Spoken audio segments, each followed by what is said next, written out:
Es-tu au courant qu'un terme signifiant noblesse a servi à justifier des horreurs tout en étant utilisé pour définir des valeurs hautes de civilisation? Comment un objet si minuscule peut-il contenir une histoire aussi vaste? L'histoire du terme arien est une exploration captivante qui parcourt des continents, des époques millénaires et diverses interprétations. Initialement un terme lié à la culture, il est devenu un emblème d'idéologie pervertie, pouvant à la fois rassembler ou séparer l'humanité. Dans ce film documentaire, nous t'accompagnerons à travers un récit fascinant, dévoilant les mystères de ce terme et comment il a modelé et a été modelé par l'histoire de l'humanité.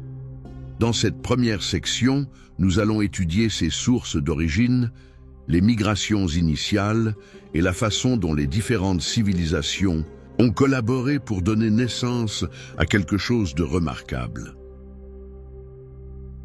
Comment un mot aussi simple a-t-il pu acquérir autant de sens divergents au cours du temps? Initialement, le terme arien n'était pas lié à la notion d'ethnicité ou de race. Pour les premiers peuples indo-iraniens qui l'ont employé, il y a plusieurs millénaires, cette notion représentait noble, libre ou encore civilisé. Cela impliquait d'expliquer des idéaux de vie, des principes et des attitudes, plutôt que des traits physiques ou d'origine familiale. Ce concept se manifestait dans des écrits sacrés tels que l'Avesta et les Védas, où le terme arien était associé à la lumière, à l'ordre et à la vérité, en contraste avec le désordre et les ténèbres. Être arien signifiait adopter des valeurs nobles, traiter autrui avec respect et œuvrer pour le bien-être collectif. En outre, l'expression était employée pour distinguer ceux qui adhéraient à ces valeurs de ceux qui ne le faisaient pas, sans aucun sous-entendu racial. Par exemple, en perse, ce terme se réfère aux nobles et a donné naissance au nom Iran, qui veut dire littéralement « la terre des Ariens ». Cependant, avec le temps, ce concept pur et philosophique commencerait à se modifier. L'introduction des érudits européens au XVIIIe et XIXe siècle a transformé le mot « arien », passant d'une connotation culturelle à une réinterprétation sous l'influence des idées coloniales et racistes. Cependant, avant d'aborder ces distorsions, il est crucial de saisir comment les premiers Ariens ont marqué leur présence dans le monde. Qu'est-ce qui a incité ces communautés à abandonner leur terre natale pour explorer l'inconnu? Il y a plus de 4000 ans, les populations indo-iraniennes ont débuté une migration monumentale depuis ce que nous appelons actuellement le Kazakhstan, à proximité de la rivière Oural. Ce n'étaient pas des conquérants en recherche de territoire, mais des communautés aspirant à de meilleures conditions d'existence. Avec leurs animaux, leur équipement et leur héritage culturel, ils se sont lancés dans une migration qui les conduirait vers le plateau iranien, puis, en fin de parcours, vers le nord de l'Inde. Ces migrations ne se produisaient ni rapidement, ni en grand nombre, mais de manière lente et graduelle. Au cours de leur parcours, les Ariens ont eu des interactions avec diverses cultures, intégrant et modifiant des traditions qui ont enrichi leur identité propre. Ils ont apporté une langue qui deviendrait le fondement de nombreuses langues modernes, ainsi qu'une perspective mondiale axée sur l'ordre et la civilisation. Toutefois, ces échanges culturels n'ont pas toujours été considérés sous un jour favorable dans les périodes suivantes. Durant des siècles, quelques-uns ont faussement perçu ces déplacements comme des invasions de nature violente. Cependant, les preuves archéologiques et génétiques dévoilent une autre histoire, celle de l'hybridation et de la collaboration culturelle. Que se produit-il lorsque deux grandes civilisations entrent en contact? Se confrontent-elles ou s'enrichissent-elles mutuellement? La vallée de l'Indus, où prospéraient des civilisations sophistiquées telles que Harappa et Mohenjo-Daro, était un univers regorgeant de merveilles. Ces cités disposaient de systèmes d'évacuation des eaux, de résidences, dotés d'une ventilation naturelle et d'une économie fondée sur le troc avec la Mésopotamie et l'Égypte. Quand les Ariens ont fait leur arrivée dans le nord de l'Inde, ils ont découvert une culture raffinée qui, loin de s'opposer à eux, les a accueillis. À l'opposé de la légende de l'invasion aryenne, les études contemporaines démontrent qu'il n'y a pas eu d'assaut violent. Toutefois, un échange culturel notable a eu lieu. Les Aryens ont introduit leur langue et leurs rites religieux, alors que les résidents de la vallée de l'Indus ont transmis leur savoir en matière d'agriculture, d'architecture et d'art. Cette symbiose a engendré l'écriture des premiers textes védiques et a établi les fondations d'une tradition culturelle qui subsiste jusqu'à nos jours. Ce rendez-vous ne se résumait pas à une compétition entre gagnants et perdants, mais était plutôt axé sur la collaboration et la transformation réciproque. Cependant, à mesure que le temps progresse, nous observerons comment cette histoire a été modifiée pour répondre à d'autres objectifs. Comment ces civilisations antiques ont-elles pu maintenir une connexion malgré l'immensité des distances qui les séparaient? Le commerce était le lien qui rassemblait les différentes civilisations du monde antique. Des marchandises telles que la céramique, les bijoux et les tissus étaient acheminés par les voies commerciales, allant de la vallée de l'Indus à la Mésopotamie et à l'Égypte. Cependant, ces routes ne se contentaient pas de transporter des marchandises. Elles véhiculaient aussi des idées, des technologies et des convictions. Par le biais du commerce, les peuples aryens ont établi des liens avec un monde plus vaste. Ils ont assimilé de nouvelles méthodes, embrassé des traditions étrangères et participé à l'édification d'un monde interconnecté. Toutefois, cette période d'échange culturel n'a pas perduré indéfiniment. Le déclin de la vallée de l'Indus a été provoqué par divers facteurs, tels que les modifications climatiques, les conflits internes en Mésopotamie et en Égypte, ainsi que l'épuisement progressif des ressources. Durant cette époque de transition, les Aryens ne se sont pas contentés de survivre, ils ont également prospéré. Leur aptitude à s'ajuster et à tirer des leçons d'autres cultures a été déterminante pour leur réussite. Durant le XVIIIe siècle, des savants européens tels que Sir William Jones ont entrepris d'étudier les écrits en sanskrit, mettant en évidence des ressemblances entre cette langue et celle d'Europe. Ceci les a conduits à formuler l'hypothèse d'une langue ancestrale commune, le proto-indo-européen. Bien que cette théorie ait été révolutionnaire, elle a aussi été mise en œuvre de façon risquée. Quelques philosophes et universitaires du XIXe siècle ont débuté la réinterprétation du terme aryen d'un point de vue racial et colonialiste. Joseph Arthur de Gobineau et Houston Stewart Chamberlain ont fait de ce dernier un emblème de la suprématie blanche, l'associant uniquement aux Européens. Des mouvements nationalistes ont adopté ces concepts, qui ont ensuite été intégrés au nazisme. Ce qui était jadis un emblème de noblesse et de culture s'est transformé en instrument de division et de haine. Cependant, comme nous le démontrerons dans la section suivante, la science contemporaine réexplore les véritables origines de ce terme. Durant le XIXe siècle, l'Europe a connu une poussée d'expansion coloniale tout en cherchant des théories qui expliqueraient son sentiment de supériorité culturelle. C'est dans ce cadre que le concept d'Aryen a commencé à être redéfini à travers des prismes racistes et pseudo-scientifiques. Joseph Arthur de Gobineau, un noble français, a été parmi les premiers à employer ce terme pour soutenir l'idée qu'il existait une race aryenne pure, supérieure en intelligence et en moralité. Houston Stewart Chamberlain, inspiré par Gobineau, a élaboré ces concepts et a associé la noblesse aryenne uniquement aux Européens à la peau claire. Ces théories, malgré leur absence de base scientifique, ont été embrassées par le nationalisme allemand et ont par la suite constitué le cœur de l'idéologie nazie. Adolf Hitler et ses partisans ont employé le mot « aryenne » pour rationaliser l'exclusion, la persécution et l'élimination de millions d'individus, soutenant que seuls les Aryens de pure souche avaient droit à la prévalence. Cette déformation n'a pas simplement été une catastrophe historique, mais aussi une illustration de la façon dont les mots peuvent être manipulés pour répondre à des objectifs cachés. Le lien entre le terme aryen et la haine raciale demeure un enjeu de nos jours, Cependant, la science et l'archéologie s'efforcent de restaurer au mot sa signification initiale.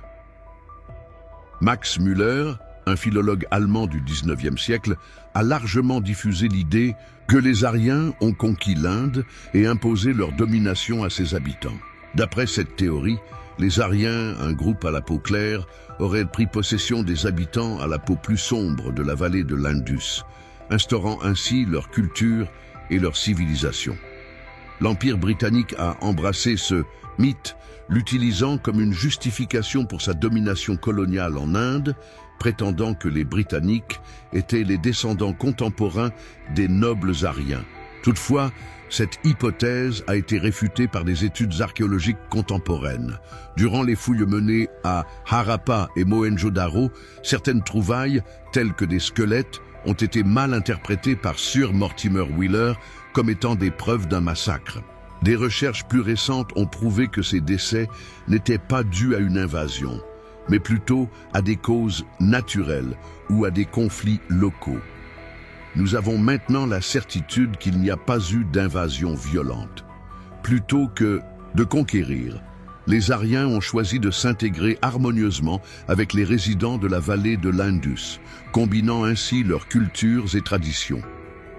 Durant les dernières décennies, la génétique et l'archéologie ont été déterminantes dans le dévoilement des mythes liés à l'invasion aryenne. Les analyses génétiques ont démontré que les populations de la vallée de l'Indus et les Aryens ne constituaient pas des groupes distincts et antagonistes, mais qu'ils partageaient une ascendance commune et avaient subi un processus d'hybridation. Ceci confirme qu'il ne s'agissait pas d'une conquête, mais d'une intégration culturelle et biologique. En outre, des fouilles récentes ont mis en évidence les accomplissements technologiques et culturels de ces deux civilisations. Par exemple, les habitants de la vallée de l'Indus disposaient déjà d'un système sophistiqué d'évacuation des eaux et menaient des échanges commerciaux à l'échelle internationale. Les Aryens ont transmis leurs coutumes orales et leur langue, qui a fini par se transformer en sanskrit, donnant naissance à une fusion culturelle singulière. La science nous permet de rectifier les erreurs passées, démontrant que l'histoire humaine est bien plus complexe et coopérative que ce que les théories racistes ont tenté de nous faire croire. Malgré la disqualification de la théorie aryenne, ces résonances demeurent. Dans certains groupes nationalistes en Inde, on fait appel à des narrations alternatives, telles que la théorie Out of India, pour soutenir l'idée que les Aryens ont toujours été originaires du sous-continent. Cette révision cherche à retracer l'histoire sous un angle local, mais elle est fréquemment influencée par des programmes politiques. Dans le monde occidental, le mot « Aryan » persiste à être employé par des groupes radicaux en tant que symbole de domination blanche. Ces interprétations contemporaines démontrent comment les mots peuvent servir d'instruments puissants pour maintenir des divisions.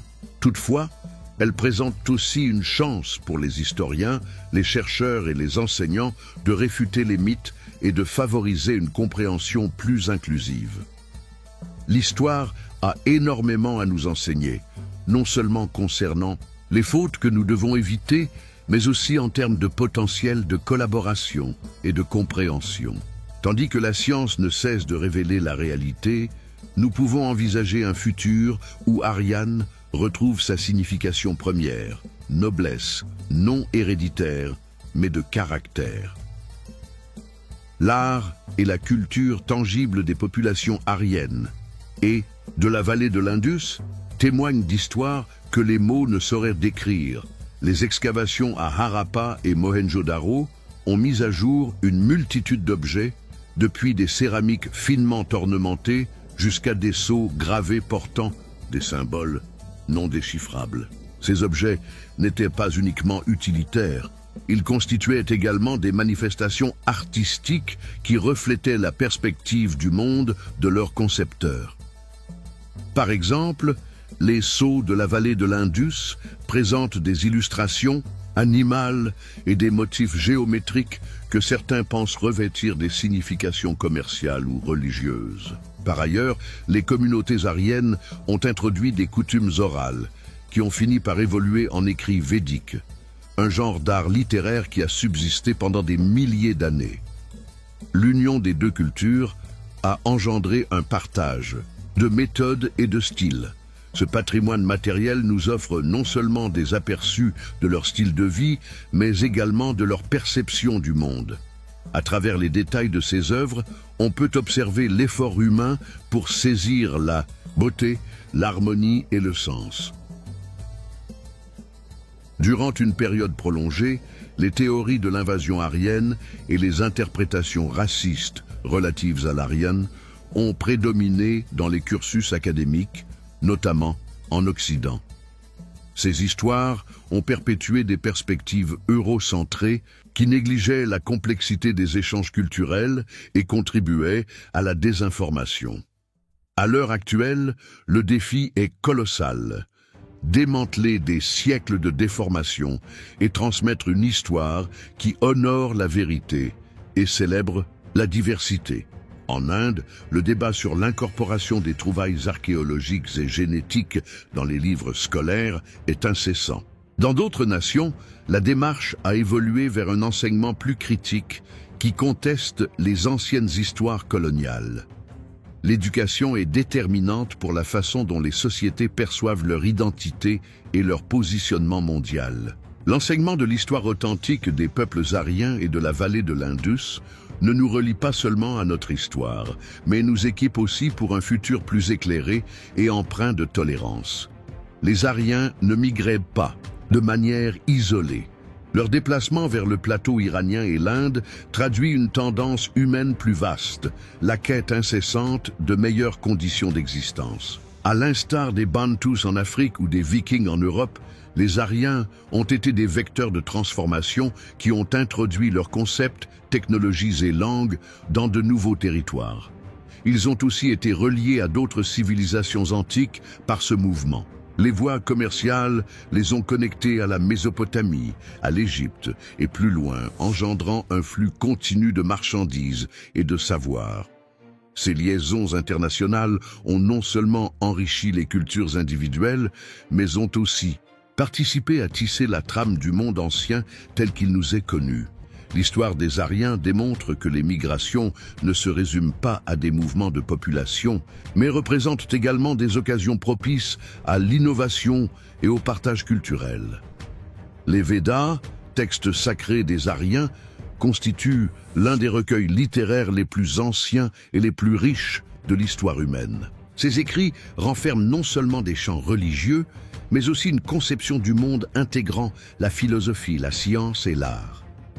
Le Rig Veda, le texte le plus ancien, contient des mentions du terme Arya, en tant qu'individu noble, de cœur et d'acte. Les histoires védiques regorgent de symboles illustrant le combat entre l'ordre, Rita, et le désordre. Ces sujets faisaient écho non seulement auprès des Aryens, mais également auprès d'autres civilisations anciennes tentant de saisir leur position dans l'univers. Par ailleurs, les Védas nous fournissent des indices sur la façon dont les Aryens se liaient à la nature en vénérant les cours d'eau, les montagnes et le ciel. Interpréter ces écrits ne se limite pas à découvrir l'histoire des Aryens, mais implique également de se relier à une certaine manière de penser toujours présente dans la spiritualité contemporaine. Chez les Aryens, la noblesse n'était pas déterminée par l'hérédité, mais plutôt par les actes et la personnalité. Être Arya impliquait de coexister pacifiquement avec autrui, d'observer les lois de la nature et de poursuivre l'intérêt général. Bien que ces idées soient anciennes, elles portent une signification profonde dans le contexte actuel. Dans un contexte où les clivages culturels et politiques sont omniprésents, la philosophie aryenne nous enseigne que la véritable grandeur se mesure à la façon dont nous considérons autrui. Ces valeurs de justice, de collaboration et d'appréciation de la diversité constituent des enseignements susceptibles de nous orienter vers un futur plus inclusif.